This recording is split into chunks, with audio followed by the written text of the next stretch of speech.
Dr. Sanders, it's so great to have you here today Good to be with you, Briahna. for our inaugural campaign podcast. Yes, it is. Here the First Bern. of many. But this isn't your first time in a recording studio. Probably my 2 millionth. Well, a lot of people might not know about your podcast that you had from the Senate side. And you also notoriously have a little recording career that dates back to the 1980s where you put out an album. We're not talking about that one. It's off the air. You got it. It's the worst. Actually, it has a unique distinction. How's that? Of the many millions of discs and albums that have been recorded, I seriously believe this is the worst. I don't think it's that bad. I think it's pretty bad. Okay. But anyhow, here's the point. The point is that ever since I was mayor of Burlington way back in George Washington's time, I thought it was important to communicate directly with the people because I think the corporate media often does not allow us to focus on the most important issues facing the working families of this country. So from way back when, I did appreciate the importance of trying to, in one way or another, talk directly with people, and that's obviously what we're going to do in this campaign as well.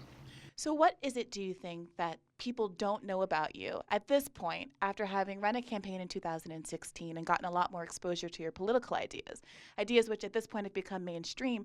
What do they still need to know? All my advisors tell me, my millions of advisors tell me that I don't talk enough about myself, which is probably true. You know, I happen to think that what is most important are the issues that people believe in.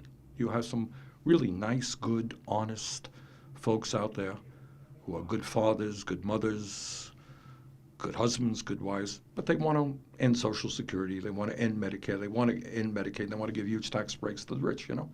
So I think what we need to do, sure, focus on character, and that's in who people are, but you also have to focus on what people stand for and what they're doing.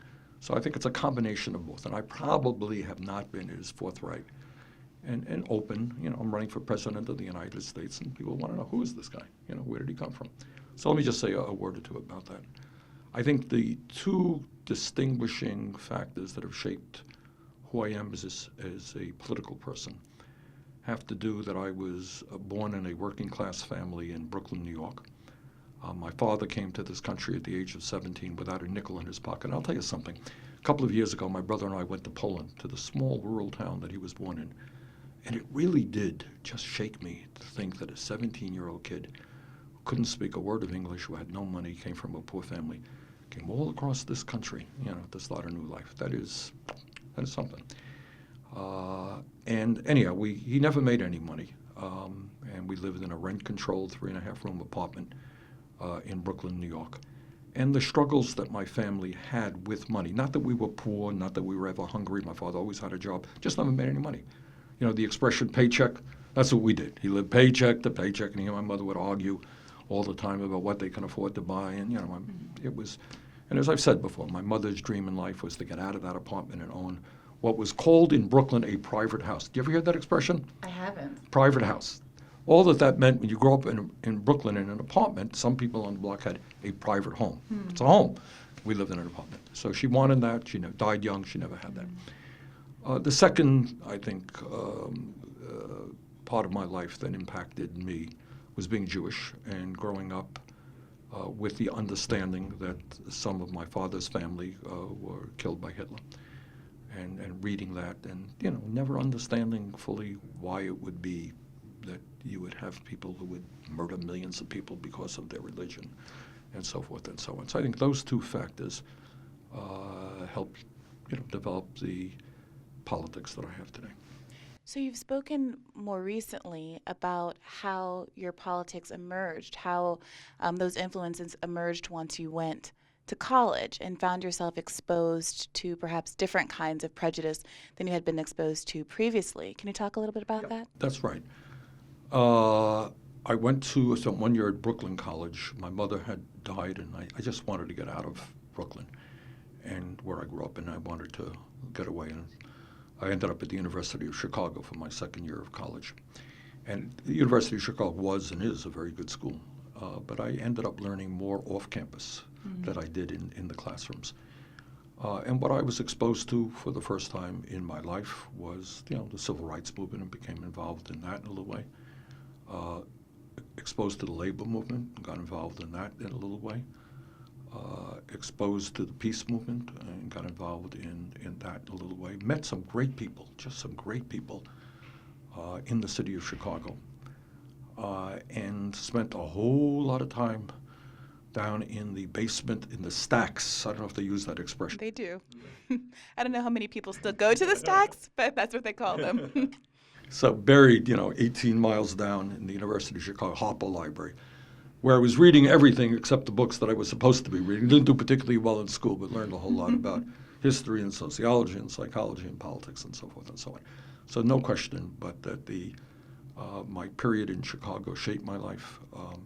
We got involved in the issue of the university owning segregated housing and fighting that, segregated schools in Chicago, got arrested in a demonstration there, and met some just very, very wonderful people who influenced my life. So I think a lot of people might be surprised by that a northern institution with a relatively liberal reputation would, at that point in American history, still have segregated housing.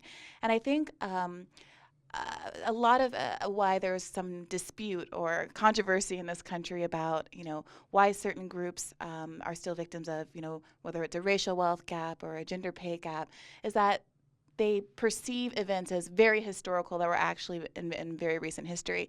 So can you talk a little bit more about your realization that the university had segregated housing and what you did? Well, the point that you made is a good point, is that it's one thing for people to talk a liberal game. And the University of Chicago was and is a good academic school, one of the great learning institutions in the country. But the truth is that at that point, they ran indisputably segregated housing, and they owned a lot of housing in the area. And two things. I remember, like it was kind of yesterday, I was involved in a group which is now long defunct. It was called CORE, Congress on Racial Equality. Familiar with that? I am. Way back when. Not a lot of people remember it. It was run by a guy named James Farmer. And what we did is we sent a black couple in to look at housing, and they would say, "Oh, I'm sorry, we just have no housing available, sorry." And an hour later, we sent the white couple in and said, "Oh, well, we have 3 apartments over here. Which one would you like?" And we took that evidence to the university, and we ended up having a sit-in demonstration, one of the very first in the North.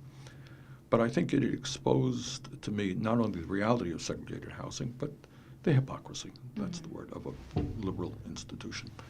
And, that hypocrisy exists to today. And, as you indicated, we have a nation with massive amounts of income and wealth inequality, and within that income and wealth inequality, you have incredible disparities between blacks and whites.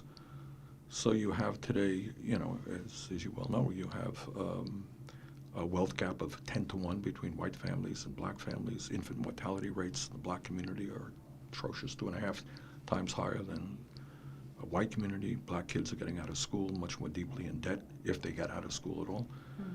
Schools not getting the funding that they need in African-American communities, et cetera, et cetera. It might surprise you to learn, when I was in law school, actually, as part of the social justice group associated with the Black Student Association, we still are sending people to do those same housing tests. We would recruit black students and white students and students of other races to go and pretend to be couples or roommates looking for housing, and we still get bad results, in Boston. Right. So I think what a lot of people are curious about is how your personal history and how your engagement with these kinds of civil rights issues translated into your legislative career and your political career. Look, if you grow up in a family that struggled economically, you kind of know that you're not the only family in America then or now that is in that boat. And my criticism of the media, and I get very angry at this, is they don't deal with that reality. Okay, you know why Donald Trump was elected president? One of the reasons he was elected president is people turn on the TV and nobody is talking about the lives of working class people, black and white and Latino, who are struggling to put food on the table, to pay their rent. You got, I don't know how many millions of people paying 40, 50, 60% of their limited incomes in housing. Who's talking about that? Well, I know a little bit about that. So my background shapes what I do politically. So what does it mean? I look around this country and I see, starting with the little kids. You tell me, this is the wealthiest country in the history of the world. We're seeing a proliferation of billionaires. Why do we have the highest rate of childhood poverty of almost any major country on earth? I mean, do we talk about it? More and more billionaires, and yet approximately 20% of the kids in this country living in poverty. If you live in poverty, the odds are you're not going to do well. And if you live in poverty, your parents are not going to give you decent child care, right? Every psychologist in the world tells us that 0 through 4 are the most important intellectual and emotional years of a human being's life. We have a dysfunctional child care system. Our public school system is failing. Not in all communities. Some communities are doing great. But in many communities, often minority communities, inexperienced teachers, underpaid teachers, families that are dysfunctional, kids who are, not doing well. Kids can't go to college because they can't afford it. You got 40 million people leaving school deeply in debt. Are you one of those? I absolutely am. I am. In fact, statistically, Black women graduate with more debt than any other group. And part of that has to do with the racial wealth gap and the ability or lack thereof of families to pay people's loans. And, I'm very lucky to have gone to a great institution, but I compare myself to some of my peers who are buying brownstones in Brooklyn and you are working, for me, it's starvation wages. How grossly unfair. I'm doing it's okay.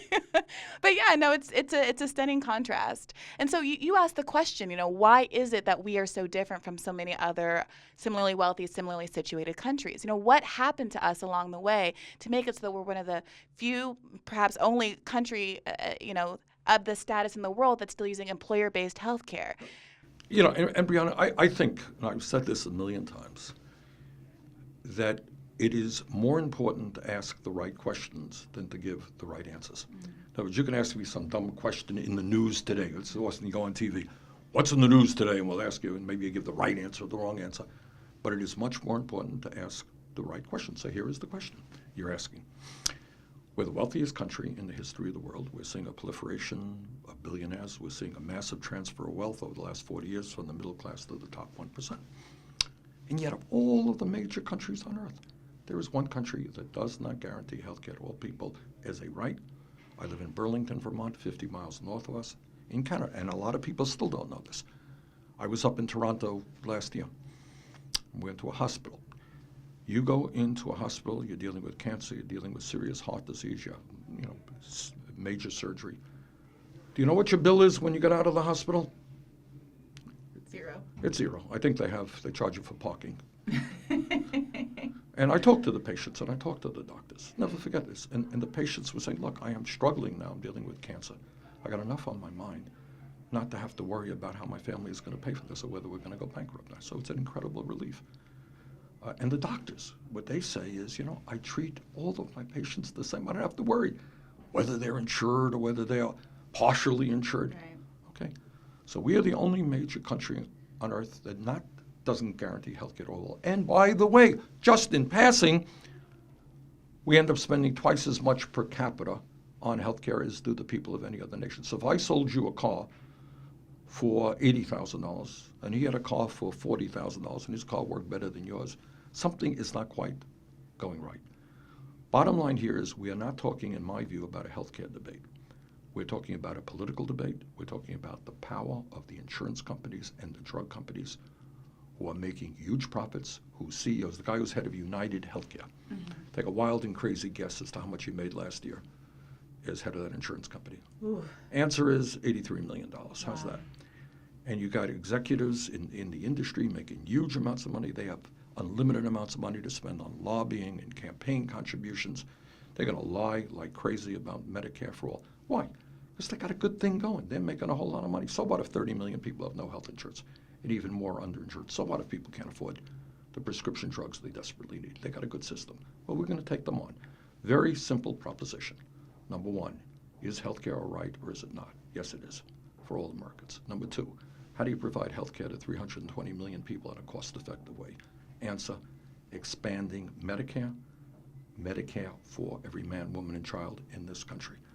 And, by the way, improving Medicare for older people by including dental care, hearing aids, and eyeglasses as well. So what do you say then to the proliferation of alternative Medicare improvement or healthcare improvement ideas like Medicare for America and some other options that fall short of doing a full single-payer healthcare? Well, it dodges the question of whether healthcare is a right or not. Mm-hmm. Okay. But more importantly, it doesn't get to the root of why our healthcare system is dysfunctional. All right. If you got a leaky bucket, okay, you can keep pouring water into it and keep it half full. All right. If you have a dysfunctional healthcare system, you can come up with a program that adds more people to healthcare, and that's okay. But you got to get to the root of the problem. What's the root of the problem? The current healthcare system is not designed to provide healthcare for all. It's designed to make profits and huge compensation packages for the people who run the system. And it is incredibly wasteful. It's an administrative nightmare. We waste hundreds and hundreds of billions of dollars every single year on administering over 1,000 different private healthcare programs in this country. So we need a simple system where we put money into doctors and nurses and disease prevention rather than making the insurance industry rich. I think a lot of what people also gets kind of lost in this conversation is the extent to which the savings come from cutting out that middleman, cutting out the insurance industry. And I think a lot of these kind of compromise plans or plans that don't go quite as far, they miss out on the $2 trillion worth of savings that was estimated by the right-wing think tank that thought they were. That's underread. Sure. The answer is when you have a system, and by the way, let's repeat this. We are the only nation on earth that allows private insurance companies to profit off of people's illness, okay? Mm-hmm. And it distorts what healthcare is about. Look, healthcare is complicated stuff. Technology changes every day, new drugs come on the market. The goal has got to be, how do I provide healthcare to you in the most cost-effective way? And truly it means investing in disease prevention, trying to keep you healthy, right? Mm-hmm. Making sure that you go to a doctor whenever you are sick rather than ending up in an emergency room or in the hospital. Mm-hmm. Making sure that you can afford prescription drugs. 1 out of 5 Americans don't get the drugs their doctors prescribe. But unless you get at the root of why the system is dysfunctional and wasteful, the administrative nightmare. Mm-hmm. You talk to doctors and nurses. They say, I spend half my life arguing with insurance companies as to whether or not I can use this prescription drug or this therapy. If you make a simple system, which gives people, by the way, freedom of choice to the doctor they want to go to, the hospital they want to go. You know, my Republican friends say, people love their insurance companies. Yeah, no one loves their insurance companies. They love their doctors, they love their nurses, they love their, hospitals perhaps. And we give people far more choice than they have right now. Every year, people lose their insurance because they change their jobs, right? You start all over again. What we are doing is guaranteeing health care. You lose your job. You want not only lose your job, how many young people do you know who want to move to a different profession but are afraid to leave their job because they'll lose their health care? That was me. That was absolutely me. I was an attorney and a rather unhappy one at that. And my transition to journalism was enabled by the fact that I was freelancing on the side and a job happened to come my way. But if I had not had the time to devote that time to writing on the side, who knows what would have happened, because I wouldn't have been willing to take the risk of leaving a job and not having insurance in the interim. Right. And, so a lot of people are saying at jobs where they're unhappy right now without starting businesses, doing the work that they love because of that. So this is really not a radical idea. I want to just reiterate. This is, when you have a system that is dysfunctional, where our healthcare outcomes, we are seeing a decline in life expectancy in the United States, okay? Unlike the rest of the world. We spend twice as much per person. It's impossible to defend this system. But the argument is that these guys clearly have huge amounts of money and they're going to lie and do everything they can. Mark my words, friends, you're going to see 30-second ads on television telling you Bernie Sanders is terrible or awful, wants to do horrible things. Understand where that money is coming from. Yeah, I mean, there was a report at the end of last year that I thought was really striking. That revealed internal strategy documents that had come out in the course of somebody's reporting that show that, quote, the private healthcare interests plan to influence the Democratic Party messaging and stymie the momentum toward achieving universal healthcare coverage, in part by proposing other kinds of healthcare improvements that are in fact improvements on the current system, but are in fact not going as far as we would like in kind of solving the problem in a final way, if you were. So what do you say to people who see an intrinsic value to doing things little by little, piecemeal, who see doing a big change, pursuing big change as somehow politically risky? Then again, this gets away from healthcare to how we bring about change in this country. It's nothing new here. If you look at the history of this country and you think about what are the real changes, and that's maybe next podcast we'll do that one. That'll be about a 5-hour podcast, but it has to do with mobilizing people at the grassroots level to fight for justice. You think about workers in this country in the 1920s who were working 60, 70 hours a week. There were children working in factories, and finally people said enough is enough. Workers deserve unions. We're going to negotiate for decent wages.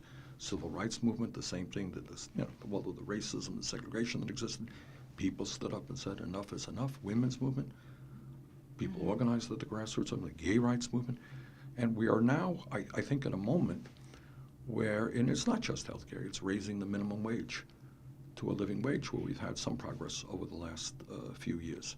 It is making sure that everybody can think about your life or millions of other people's lives. At public colleges, good public colleges, universities, we're tuition free. All right? And we've got to deal with this issue of student debt. We have, sitting at the top of this whole thing perhaps is the issue of climate change. I mean, if in fact the scientists are right, and I have no reason to doubt that they are, you're talking about irreparable harm to this planet. I've got 7 beautiful grandchildren, and I want them to live in a healthy and habitable world.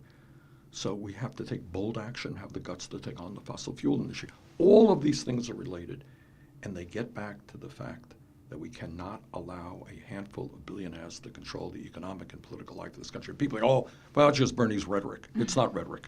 Check out who makes the campaign contributions. Check out why in the United States Senate today under Republican leadership, all these guys can talk about more tax breaks for the rich, more cuts to Medicare and Medicaid, Social Security, and so forth and so on. So we need, and what this campaign is about, it is developing that strong grassroots movement where millions of people ultimately come together and they say, we're going to create a government and an economy that works for all of us, that works for our children, our grandchildren, and not just make billionaires richer. And it really is not all that much more complicated than that.